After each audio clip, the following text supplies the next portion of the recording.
découvert ici. Et que vous avez découvert Ivoire TV. Ivoire TV.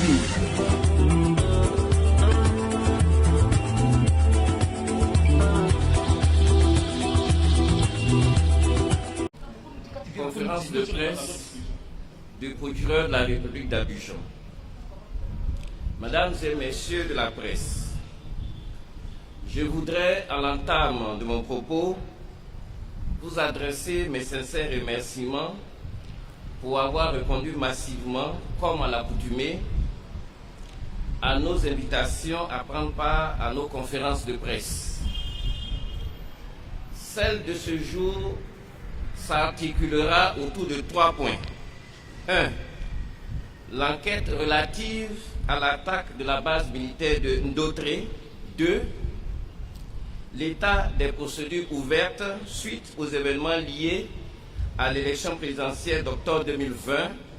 Et enfin, la procédure concernant l'atteinte contre l'autorité de l'État du 23 décembre 2019. 1. Relativement à l'enquête relative à l'attaque de la base militaire de Ndotré. Dans la nuit du mardi 20 au mercredi 21 avril 2021, aux environs de 1h du matin, des individus non identifiés, armés de fusils de type Kalachnikov, ont attaqué la base militaire des forces armées de Côte d'Ivoire Fassi, dite bataillon projetable 6 à Abobo Ndotré, avec la ferme intention d'y pénétrer. La riposte des sentinelles du Dican, renforcée au cours des combats par d'autres forces, a permis de mettre hors d'état de nuire les agresseurs, dont 4 furent mortellement touchés, les autres en déroute prenant la fuite. Le bilan de cette attaque s'est établi comme suite. 4 assaillants tués, dont 2 de nationalité libérienne, 1 de nationalité ivoirienne et un dernier non identifié pour faute de documents administratifs. Un blessé parmi les forces de défense et de sécurité. Du matériel militaire saisi, dont un appareil de communication entre les personnes présentes sur le théâtre des opérations et d'autres qui n'y sont pas. L'enquête immédiatement ouverte à la suite de cette attaque et menée conjointement par diverses unités de police judiciaire a permis, à partir des téléphones des assaillants tués et de leur carnet d'adresse, d'interpeller 26 personnes en lien avec les faits, dont 15 de nationalité ivoirienne, 8 de nationalité camerounaise et 3 de nationalité libérienne. Il convient de préciser que 12 de ces 26 personnes ont été interpellées à Bédik-Préa dans la sous-préfecture de Daloa, alors qu'elles se repliaient sur la ville de Toulepleu après l'échec de leur opération. Au nombre des interpellés figure le nommé Yapoga Seka Fulgence, infirmier titulaire du grade de premier maître de la Marine nationale en fonction à l'hôpital militaire d'Abidjan, Achma. Ce dernier a reconnu appartenir à la bande organisée en vue de perpétuer l'attaque. Son rôle devait consister notamment à prodiguer des soins aux blessés et en amont à fournir des renseignements propres à faciliter l'attaque.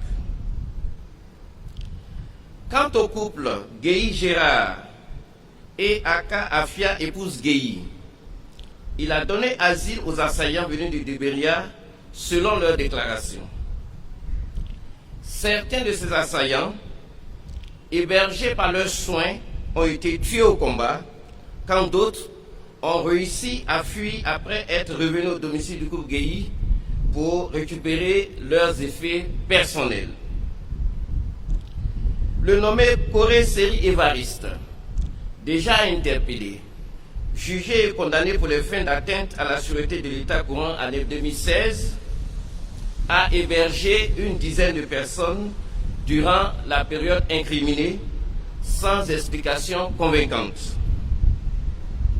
Ces personnes, pour la plupart des anciens miliciens domiciliés à l'ouest du pays, ne justifient pas leur présence à Abidjan, alors et surtout que leur tuteur, désagenté, n'est manifestement pas en mesure de leur assurer le gîte et le couvert.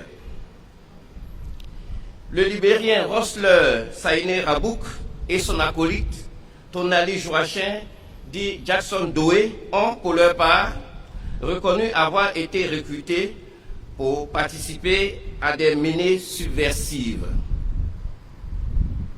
Enfin, les ressortissants camerounais, interpellés dans une résidence sise non loin du camp militaire, objet de l'attaque armée, expliquent leur présence en ces lieux en soutenant être venus participer à des séances de prière organisées par une prophétesse. Déféré à mon parquet, j'ai requis à l'encontre de toutes ces personnes l'ouverture d'une information judiciaire au 10e cabinet logé à la cellule spéciale d'enquête des chefs de atteinte à la défense nationale, attentat contre l'autorité de l'État, participation à une activité mercenaire, détention illégale d'armes à feu et des munitions de guerre. Elles y ont toutes été inculpées et placées sous mandat de dépôt par le juge d'instruction.